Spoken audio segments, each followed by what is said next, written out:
Another one that comes up on what labs to run is the thyroid. Thyroid's a big deal. Every single cell in your body has to have thyroid, or what we call T3. So T3 attaches to the nucleus of a cell, and when that thyroid hormone attaches to the nucleus of a cell, that's what turns the engine of the cell on. This is about metabolism, and people have probably heard, I have a sluggish metabolism, I must have hypothyroid. It's exactly what it is. So thyroid attaches to the nucleus, that turns the engine on. So when we do a normal blood test, or you go to your doctor and they run a panel, they're going to look at a blood test called TSH.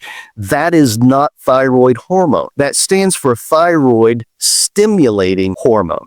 It comes from the pituitary, which is located in the brain, and the brain basically sends TSH, the pituitary gland sends TSH down to your thyroid and says, hey, things are slowing down. Can you help out? We need some more thyroid. And then the thyroid makes a substance called T3 and T4. It's T3 that's the active, T4 is inactive, and we need that T3. But TSH is just literally telling the thyroid we need more. So when you go to your normal doctor and your TSH is good, we like to keep it between 1 and 3.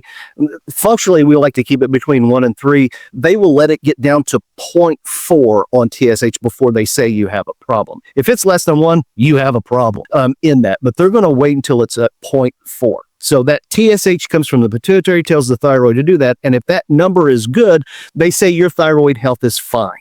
Okay. I do a full panel. There's about 5 different things that I'm looking at. TSH is one of them, but I'm going to look at what's called T3 uptake. That's the important one. We're going to look at T4. We're going to look at T7. We're going to look at a full panel of the thyroid so that we understand, because people can have a perfect TSH and still be hypothyroid.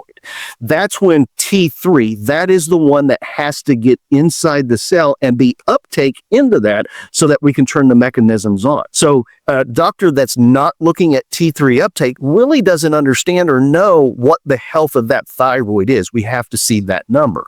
We like to say T3 uptake 31 is the perfect number for that.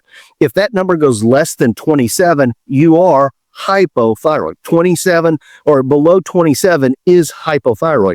And I see people that they just came back from their doctor, they did blood work, they said their thyroid was fine. Now they sit down with me, and I had a lady just yesterday that was at a 22. 22. Should be 31. She was at a 22. Incredibly hypothyroid. You can't understand why she doesn't have energy, okay? Because her doctor said her TSH was fine. She didn't have thyroid problems. Again, we have to know the numbers. We have to see where they go to.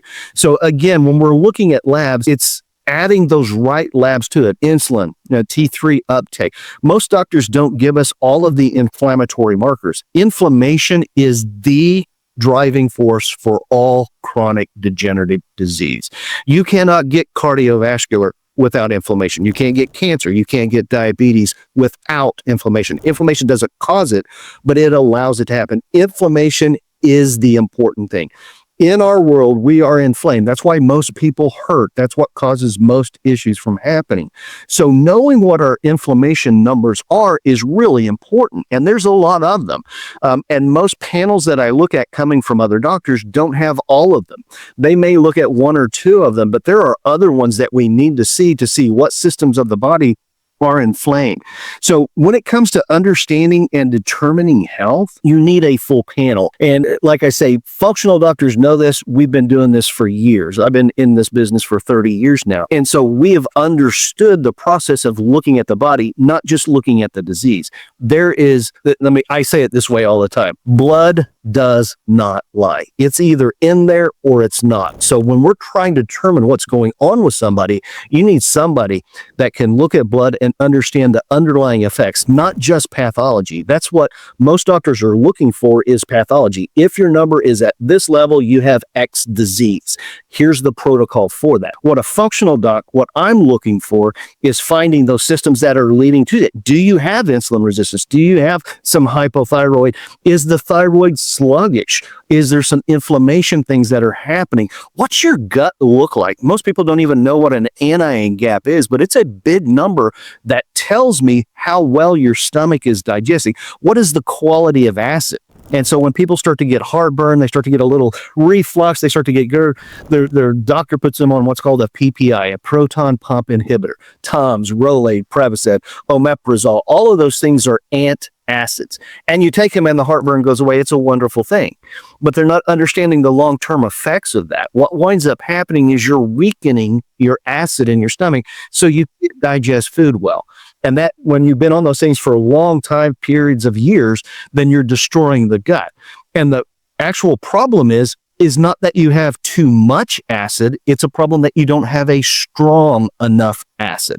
So we want the stomach acid to be really, really, really strong. And when the anion gap, again, don't get caught up in the names and the numbers of this stuff, but the anion gap lets me know how strong or how good a quality of acid you have. And so those are some of the numbers that we look at as functional doctors that most doctors don't run. And again, it's not because doctors are bad. These people want to help you. That's what we sign up for. We sign a Hippocratic oath to say we want to help people get healthy. And it's just the systems that we're caught in.